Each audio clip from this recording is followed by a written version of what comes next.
მიხეილ სალაძის სახელობის სპორტის სასახლე 3 დღის განმავლობაში მასპინძლობდა დასავლეთ საქართველოს სალიცენზიო შეჯიბრს ძიუდოში. ასეულობით სპორტსმენი 3 ასაკობრივ კატეგორიაში იყო გადანაწილებული. შეჯიბრი 2011 წლებში დაბადებულმა სპორტსმენებმა დაიწყეს. თემურ კამლაძის სახელობის ტურნირი ჯონდო ჯანიაშვილის ხსოვნის საპატივცემულო დაგეგმილმა საშეჯიბრო დღემ ჩაანაცვლა.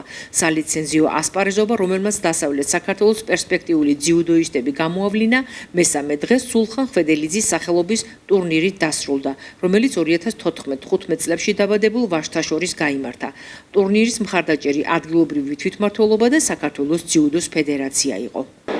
ფედერაციის გადაწყვეტილებით იცით, რომ ჩვენ ხშირად რეგიონებშიც ვატარებთ ასეთ შეჯიბრებს. ეს განპირობებულია იმით, რომ მოხდეს რეგიონებშიც გატანა ასეთი დონის შეჯიბრების.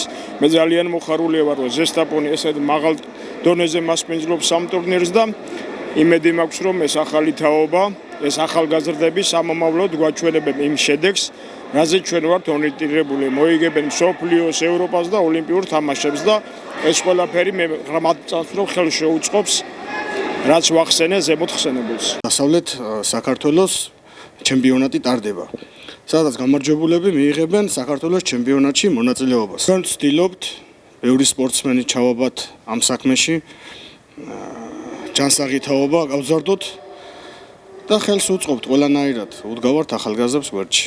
ქალაქში ჩამოსული არის 600-მდე სპორტსმენი, რომელიც ღებულობს სამ შეჯიბრში მონაწილეობას. ასეთი მასშტაბის შეჯიბრი ჩვენ ქალაქში არ ჩატარებული. წეულობით მონაწილეს შორის საინტერესო შედეგები დადეს ზესტაფონელმა ძიუდოისტებმა. თემურ კამლაძის ხსოვნის ტურნირის ჩემპიონი დავით კვარაცხელია გახდა, მესამე ადგილზე კი მათე ლილუაშვილი გავიდა. ჯონდო ჯანიაშვილის სახელობის ასპარეზობის გამარჯვებული გიგლა დვალია, მეორე ადგილზე კი თორნიკე ლილუაშვილი გავიდა. სულხან ხვედელიძის ხსოვნის საპატივცემულოდ გამართულ ტურნირზე პირველი ადგილი თაზო სიდამონიძემ დაიკავა, მეორეზე დემეტრე ბირბიჩაძე გავიდა. მესამე პოზიცია კი ირაკლი წოლუკიძემ, სანდრო აბულაძემ და ანდრია უკლებამ დაიკავეს. ძალიან მზად ვარ, ძალიან ბევრი ვარჯიშე და ვეცდები, რომ ბევრი კაი ბიჭია რა და ვეცდები, რომ ჩემპიონი გავხდე. მადლობა ზესტაფონს და ძიუდოს ფედერაციას, რომ ასეთი კარგი შეჯიბრი მოაწყოს.